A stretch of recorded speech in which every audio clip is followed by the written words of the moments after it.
আসসালামু আলাইকুম রাহমাতুল্লাহি বারাকাতুহু।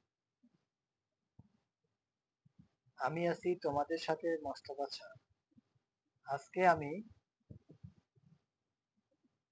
পদার্থবিজ্ঞানের পঞ্চম অধ্যায়ের একটি গাণিতিক সমস্যার সমাধান করব। প্রিয় ছাত্রছাত্রীরা, পদার্থবিজ্ঞানের অঙ্কগুলো তোমাদেরকে ভালোভাবে বুঝতে হবে, কারণ প্রতিটি প্রশ্নে 7 মার্ক তোমাদের গণিতের মধ্যে থাকবে। সেজন্য থিওরিগুলোর সাথে সাথে তোমাদের গণিতগুলোও ভালোভাবে সমাধান করে নিতে হবে। এতে তোমাদের গণিতের গুলো ভালোভাবে দিতে পারবে এবং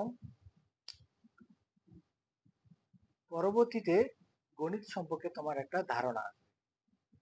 প্রিয় ছাত্রছাত্রীরা, আমি একটি যে গাণিতিক অঙ্ক নিয়েছি সেটি হলো পঞ্চম অধ্যায়ের পদার্থের অবস্থা ও চাপ অধ্যায়ের।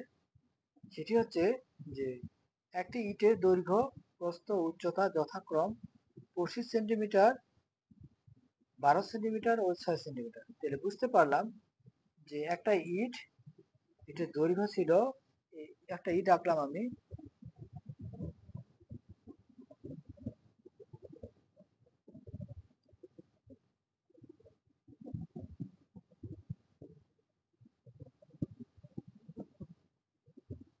ধরে নিলাম একটা ইট ছিল এখানে। ইটটির দৈর্ঘ্য মানে এইটা দৈর্ঘ্য হচ্ছে 8 সেন্টিমিটার কিংবা 25 সেন্টিমিটার। প্রস্থ এটা এটা হচ্ছে আমার 12 সেন্টিমিটার এবং উচ্চতা হচ্ছে এইট লাইনটা। তাহলে উচ্চতা আমরা কোনটা বলতে পারি, যে এইটুকু উচ্চতা, এইটুকু। সেটা বুঝতে পারছো, উচ্চতা তাহলে আমাদের কোনটা, এইটুকু, অর্থাৎ এইটুকু। তাহলে উচ্চতা হচ্ছে আমাদের কত সেন্টিমিটার, 6 সেন্টিমিটার। তাহলে উচ্চতার মান আমরা পেয়ে গেলাম, অর্থাৎ আমরা বলতে পারি যে উচ্চতা ছিল কত সেন্টিমিটার, 6 সেন্টিমিটার। এটা প্রস্থ, এটা উচ্চতা। তাহলে প্রিয় ছাত্রছাত্রীরা, যেহেতু বস্তুটি ঘনমাত্রিক, অর্থাৎ যার তিনটা মান, একটা দৈর্ঘ্য, একটা প্রস্থ, একটা উচ্চতা, সেজন্য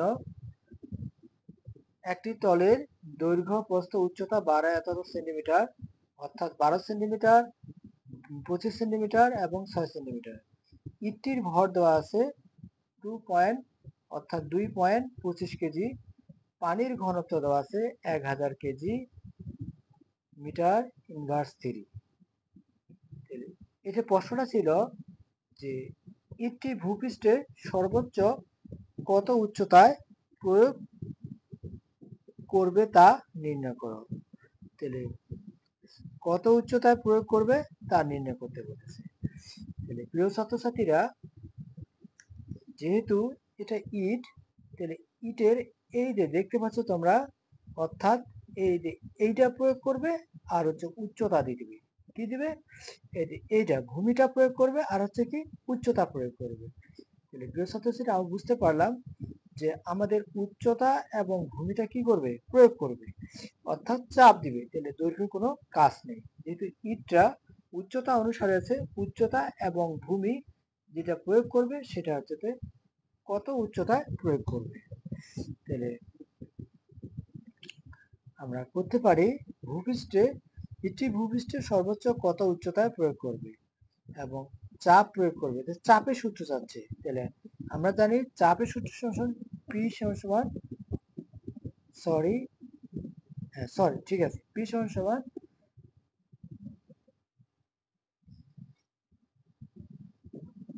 এফ বাই এ।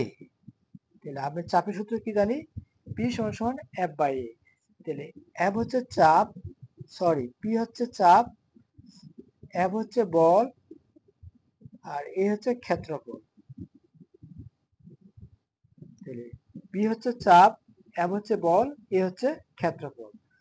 যেহেতু এটা আমাদের ক্ষেত্রফলের মান আমাদেরকে বের করতে হবে, যেহেতু চাপ প্রয়োগ করতেছে ইটটা, হচ্ছে উচ্চতা এবং প্রস্থ অনুসারে। তাহলে ইটের ক্ষেত্রফল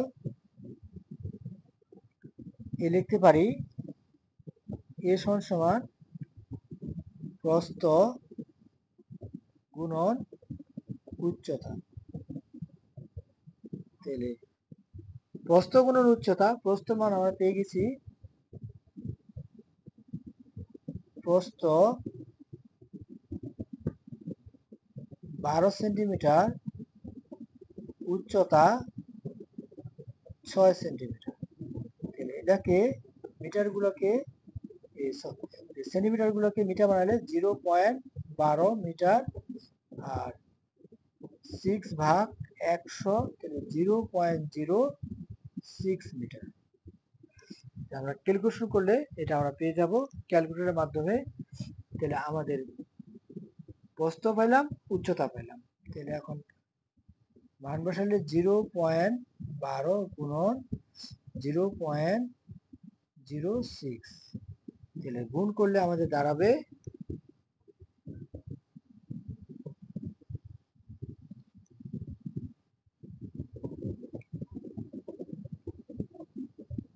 7.2 into 10⁻³ তাহলে আমাদের ক্ষেত্রফল দাঁড়াচ্ছে 7.2 into 10⁻³।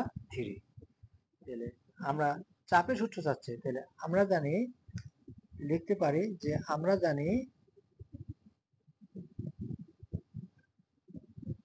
P সমান F/E।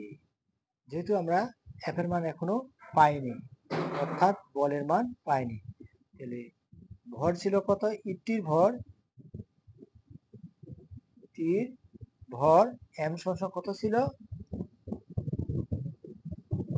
2.25 কেজি, অর্থাৎ 2.25 কেজি বা 2.25 কেজি।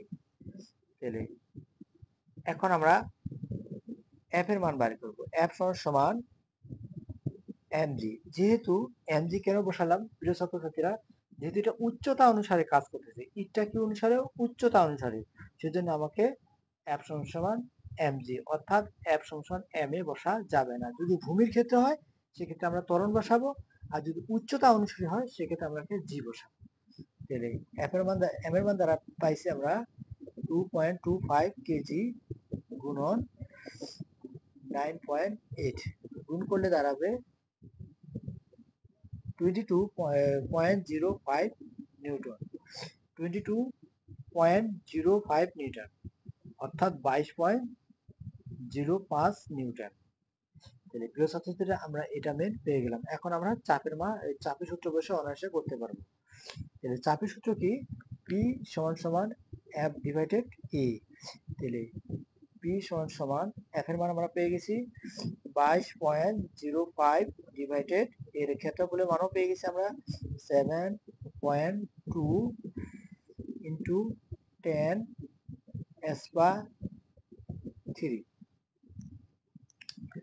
10⁻⁻³। তাহলে আমরা এটাকে ভাগ করলে আমাদের দাঁড়াবে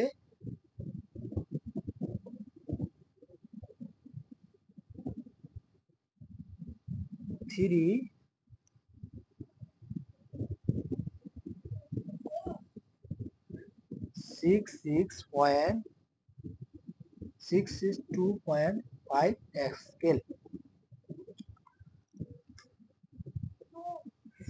তাহলে আমরা অবশ্যই এটা ভাগ করলে আমাদের এটা দাঁড়াবে, আমরা অলরেডি পেয়ে যাব। তাহলে প্রিয় ছাত্রছাত্রীরা আশা করি তোমরা এই অঙ্কটা বুঝতে পারছো।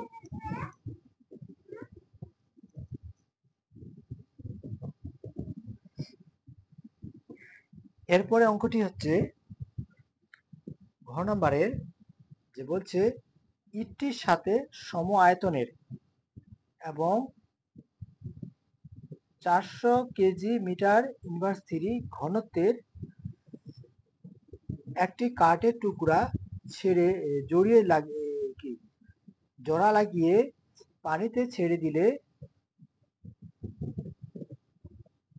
এটি পানিতে ভাসবে না ডুববে তা গাণিতিকভাবে বিশ্লেষণ করো। অর্থাৎ যে পূর্বে যে ইটটি ছিল এই ইটটির সঙ্গে একটা কাঠের টুকরার ঘনত্ব দেওয়া আছে, অর্থাৎ রোর মান দেওয়া আছে। এত ঘনত্বের একটি বস্তু কাঠে ইটের সাথে লাগিয়ে দিলে অর্থাৎ বেঁধে দিলে এটা পানিতে ছেড়ে দিলে সেটা কি ডুববে না ভাসবে সেটা আমাদের বের করতে হবে। প্রিয় ছাত্রছাত্রীরা, যেহেতু সময় আয়তনে বলতেছে,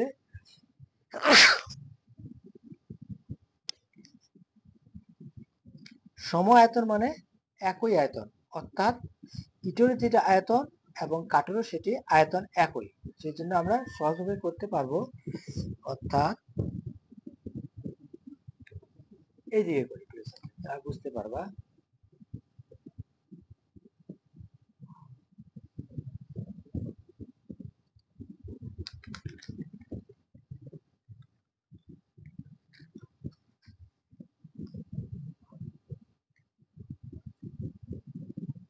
গ হতে পাই ইটটির আয়তন ভি, অর্থাৎ আমাদের ইটের আয়তন বের করতে হবে।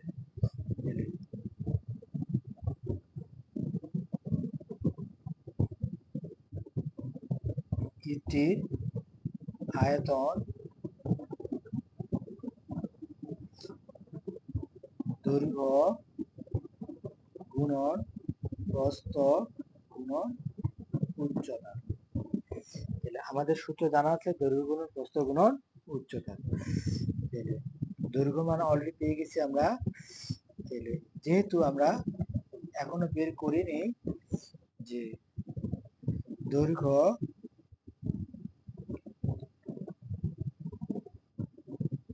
25 সেন্টিমিটার, তাহলে 0.25 মিটার পেয়ে গেলাম আমরা দৈর্ঘ্য। উচ্চতা প্রস্থ আমরা অলরেডি পেয়ে গেছি। তাহলে 0.25 গুণন 0.12 ইন্টু 0.06। তাহলে এটি ক্যালকুলেশন করলে আমাদের দাঁড়াবে 1.8 ইন্টু 10 ইনভার্স 3। তাহলে আমাদের মিটার পাওয়ার 3, অর্থাৎ প্রিয় ছাত্রছাত্রীরা আমাদের দাঁড়াচ্ছে ইটটির আয়তন এত পরিমাণ। তাহলে সময় আয়তন বলছে, তাহলে কাঠেরও আয়তন ছিল এত, এই এটি, এবং ইটির আয়তন হবে এটি, এবং ইটির ভর আমরা পেয়েছি এম সমান ইটির ভর এম সমান আমরা পেয়ে গেছি 2.25 কেজি। অতএব কাঠের ভর বের করতে হবে। কার ভর বের করতে হবে? কাঠের ভর। কাঠের ভরের সূত্র অনুসারে আমরা জানি ঘনত্ব রো সমান এম ডিভাইডেড ভি, অর্থাৎ যে এখানে কাঠের ঘনত্ব রো আমরা পেয়ে গেছি 400,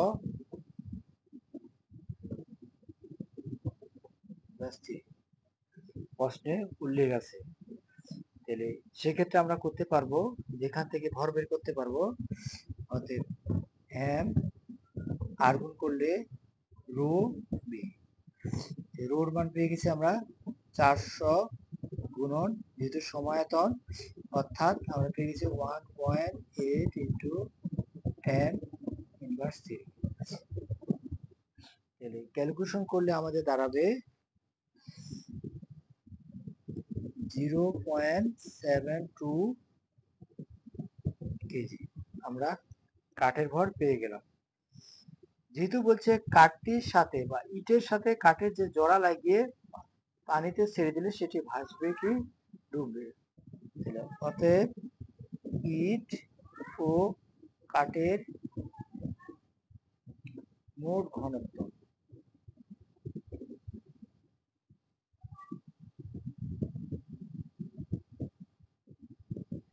রো সমান সমান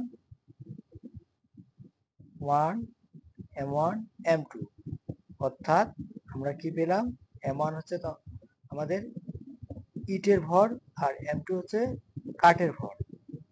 আর যেহেতু সময় আয়তন, তাহলে আয়তন একবার, তাহলে v প্লাস v মোট দাঁড়াবে, তাহলে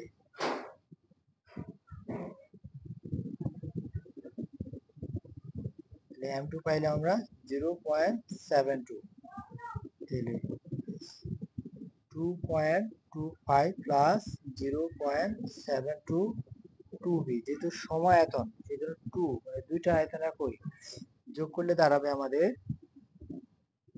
2.97 to 1.8 into 10 inverse 3। তাহলে ক্যালকুলেশন দাঁড়াবে আমাদের টোটাল 2.97, এটাকে গুণ করলে দাঁড়াবে 0.0036। তাহলে টোটাল দাঁড়াচ্ছে আমাদের ভাগ করলে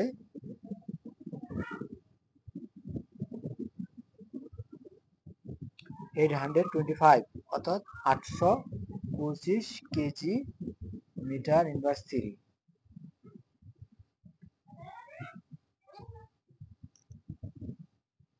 তাহলে টোটালে কাঠটা সহ যে ইটের যে কাঠ এবং ইটের মোট ঘনত্ব আমরা পেয়ে গেলাম 825। আর পানি ঘনত্ব কত ছিল, পানির ঘনত্ব 1000 কেজি। সেক্ষেত্রে আমরা বলতে পারি যে 25 1000, অর্থাৎ আংশিকভাবে কি ডুববে, এটি আংশিকভাবে পানিতে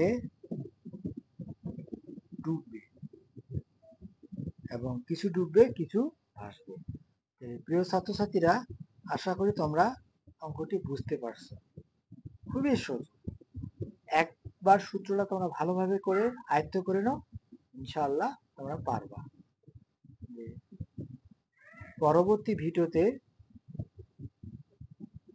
আমি আবার নতুন নতুন কিছু অঙ্ক নিয়ে আসবো। আজকে এই পর্যন্তই।